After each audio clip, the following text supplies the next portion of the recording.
People are always asking, like, how long until X fiat currency hyperinflates? And I like to frame it as a race between kind of what you're describing. It's, well, how fast are you debasing the currency versus how fast is productivity advancing through technological innovation?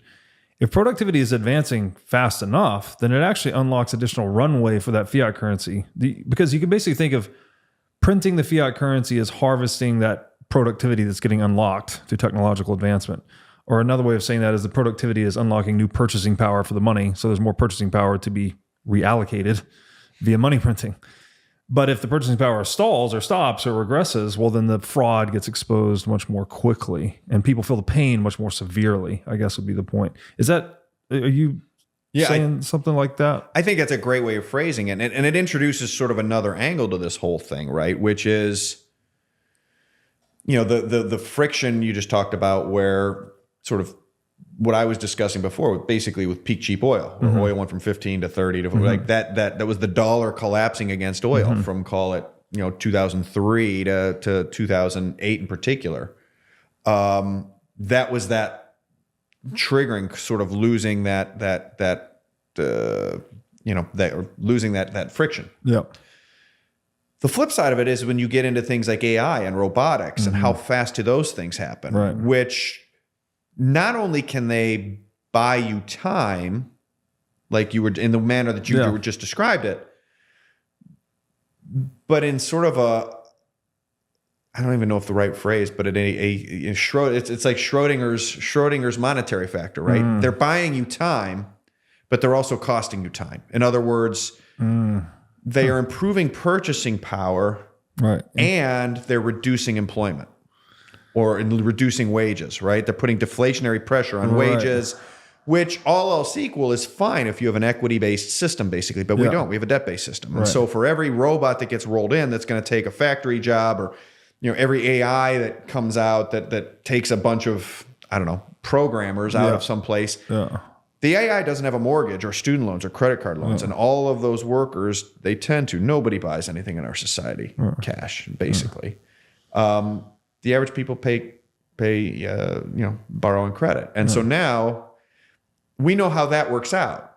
The China shock was a productivity miracle. We took 10% of American manufacturing workers and shipped the jobs to China in 2 or 3 years after China went in the WTO. And we papered over the negative effects of it of the wage deflation and the community rot that caused by giving them subprime loans.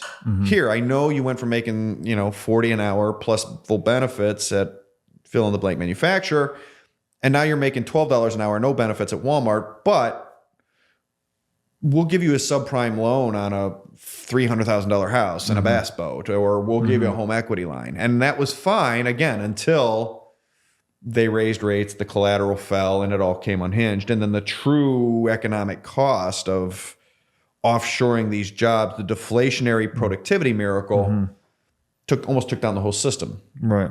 5-6 years later. So we have a model for that sort of yin and yang of this buys us time by introducing deflationary pressure.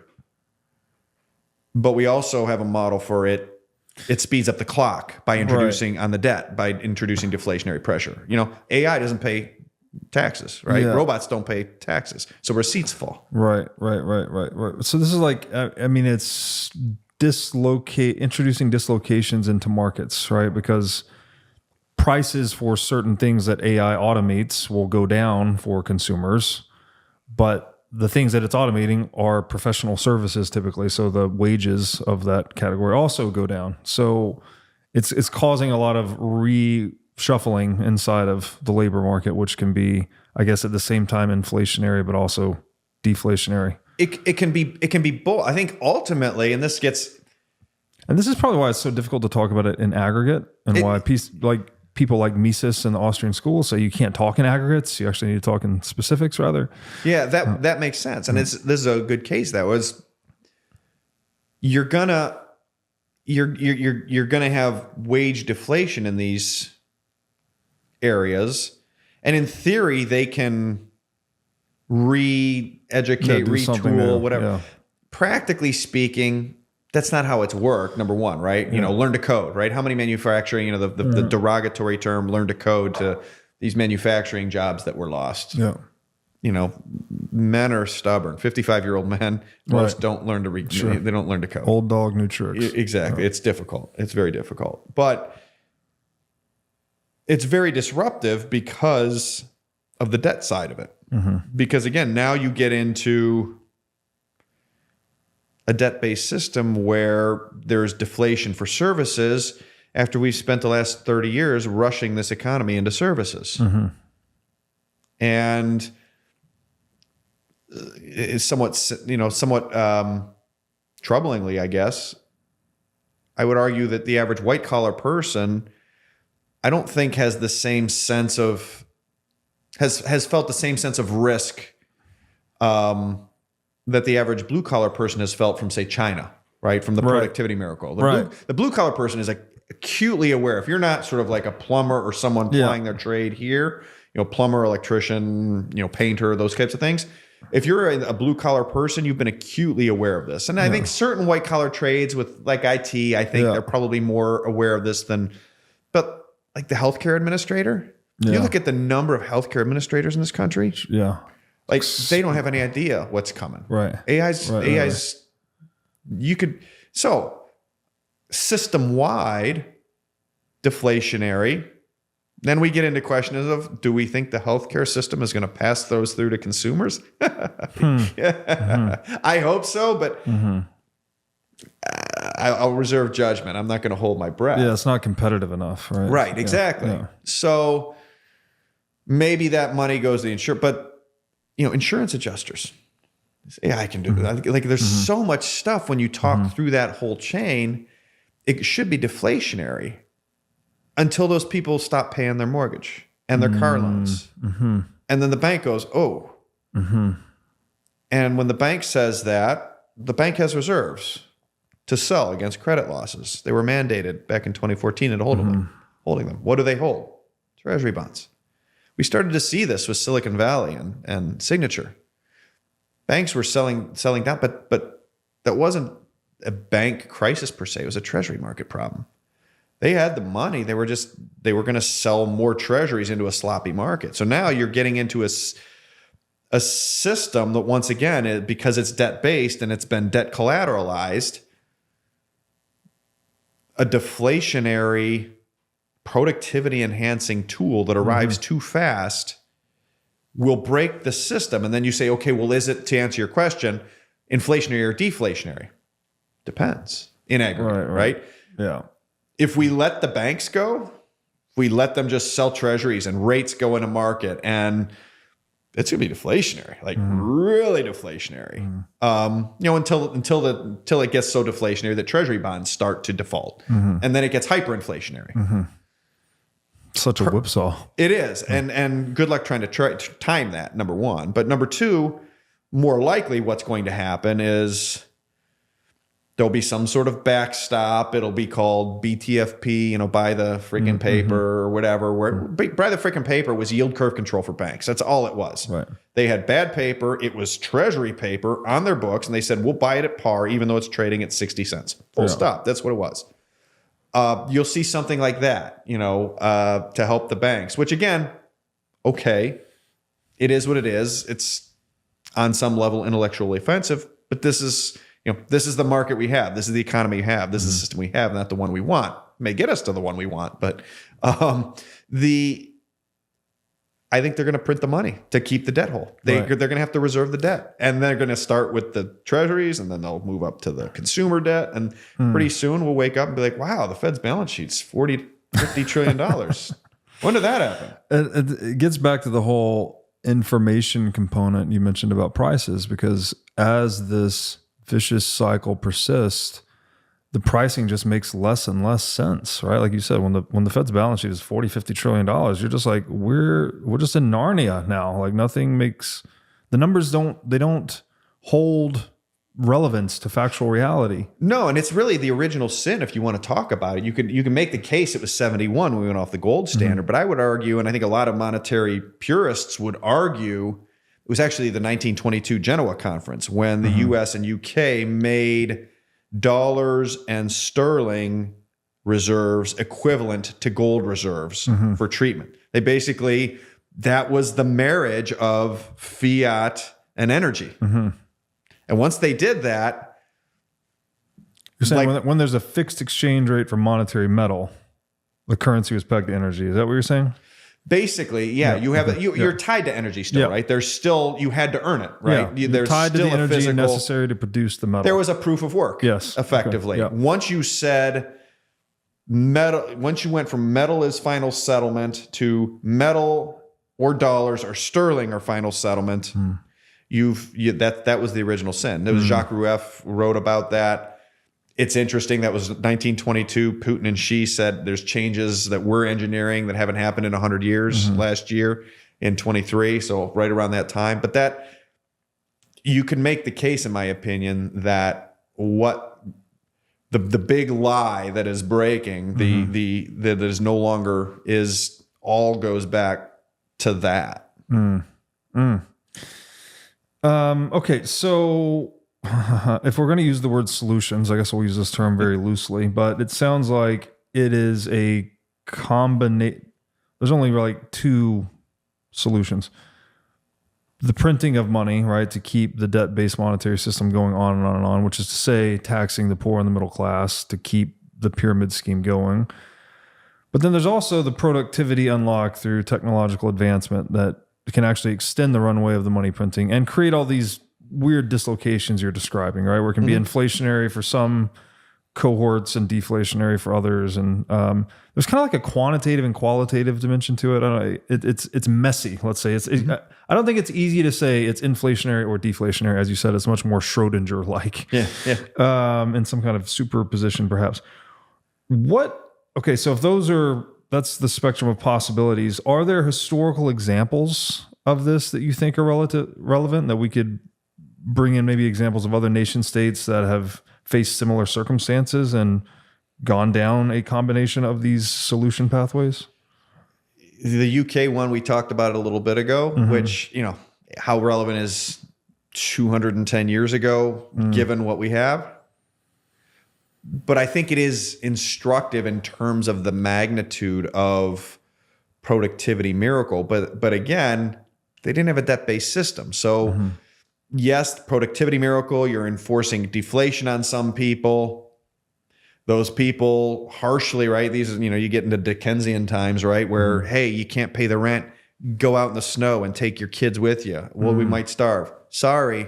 Like that productivity miracle layered on that debt system could get them back to that spot because of the harshness of that system. It was very much energy dominant, right? In terms of you either have the money to pay the rent or you don't. If you don't have the money, you starve. There's no latitude at the fiat, the government backstop, any of those things that we have now that makes it really, really tricky. When you look at the components of our system and where the flows are, and what I mean by that is U.S. government's going to spend, I don't know, about $7 trillion ish, or just spent about $7 trillion.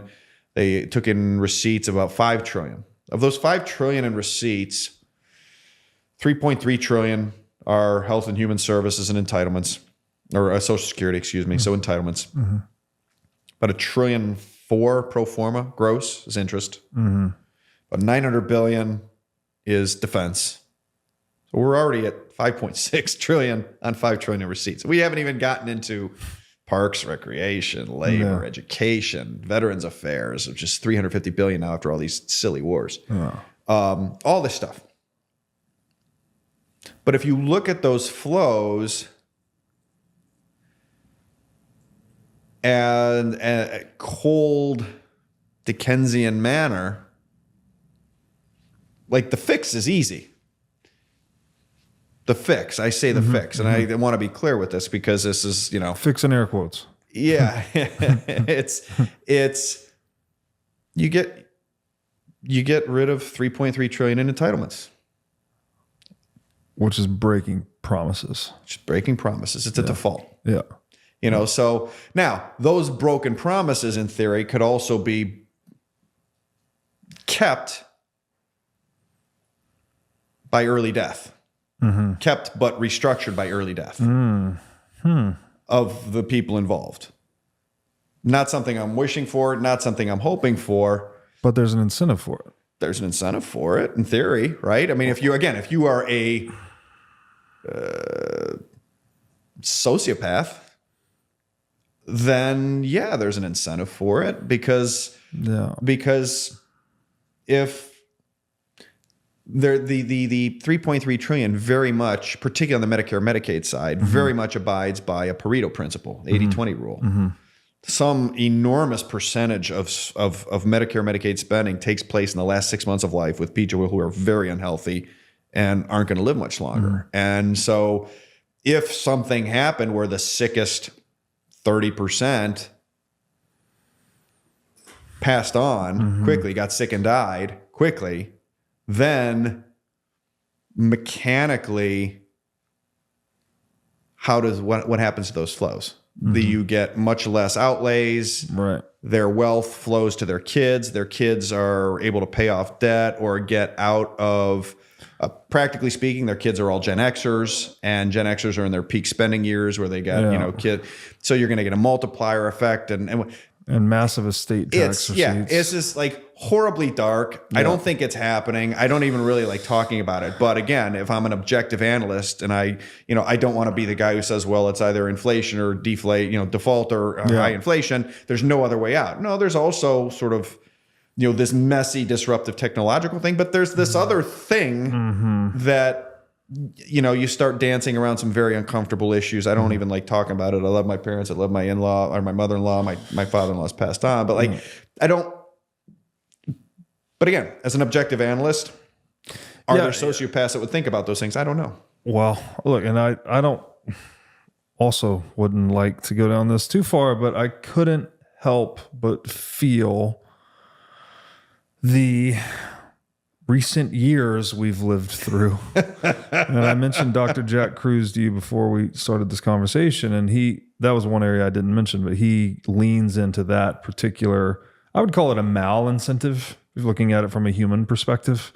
When one group of humans gets paid when another group of humans dies, that's bad. Yeah, right. You can't buy life insurance on me, and I can't buy it on you for that exact reason. Exactly. Right. Exactly. We don't have any insurable. So it's interests. a misaligned incentive or a malincentive of sorts. And you use the term sociopath, and I would say there's strong evidence, and we don't have to belabor the point or go into it too much, but I would say there is strong evidence that there is some sociopathic tendency at certain levels of government. And that it's overrepresented, right? Because it actually plays well in those organizations. Corporate America, too. I remember seeing a study one time where they said they estimated up to 10% of high-level corporate execs are sociopaths, where it's like 1% or less in the general population or something like that, because they tend to be very smart and ruthless, for lack of a better word. Yeah. So it's like the insects to the lamp, right? The lamp being the power and the sociopaths being the insects, they're drawn towards it. If you enjoyed this clip, click here for the full episode and here for more just like it.